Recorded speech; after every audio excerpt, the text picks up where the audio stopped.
আসসালামু আলাইকুম।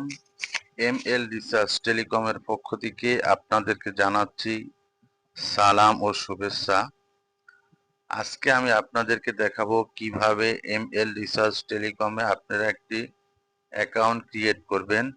আপনারা দেখতে পাচ্ছেন এমএল রিসার্চ টেলিকমের যে অ্যাপসটা সেটা দেখতে পাচ্ছেন। এখানে দেখতে পাচ্ছেন আপনারা অ্যাড ব্যালেন্স, তারপর recharge, drive offer, bank, shopping, Telegram, history, YouTube ও লগ আউট।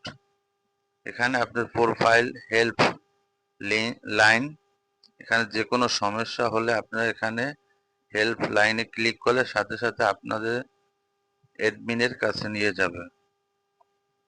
এখন আমি দেখাবো কিভাবে আপনারা একটা অ্যাকাউন্ট ক্রিয়েট করবেন। আপনারা দেখতে পাচ্ছেন আমি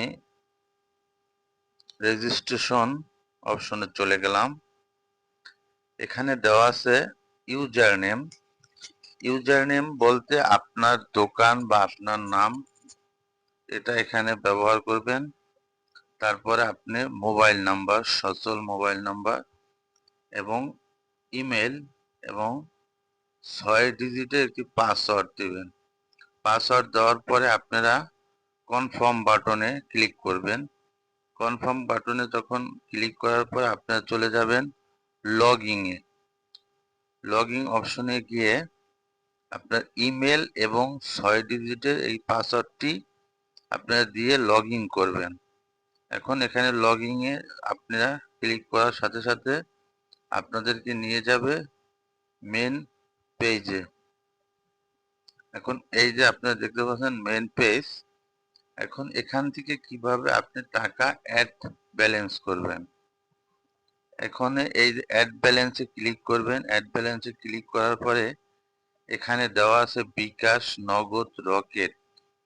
এখন আপনি যে কোনো একটি অপশনে টাকা অ্যাড করতে চাচ্ছেন, ধরেন বিকাশে টাকা অ্যাড করবেন, তখন এই বিকাশের যে লোগো ওখানে ক্লিক করবেন। ক্লিক করার পরে এখানে টাকার পরিমাণ বসাবেন। ধরেন আপনি 200 টাকা অ্যাড করতেছেন, তারপরে যে নাম্বার থেকে টাকাটা পাঠিয়েছেন, আপনি যেই নাম্বার থেকে টাকাটা পাঠাইছেন ওই নাম্বারটা এখানে বসাই দিবেন। বসাই দেওয়ার পর টাকাটা যখন আপনি সেন্ড মানি করছেন সেই ট্রানজেকশন আইডিটা এখানে বসিয়ে দিবেন। বসিয়ে দিয়ে এখানে অ্যাড রিকোয়েস্টে ক্লিক করবেন। অ্যাড রিকোয়েস্টে ক্লিক করার পর সাথে সাথে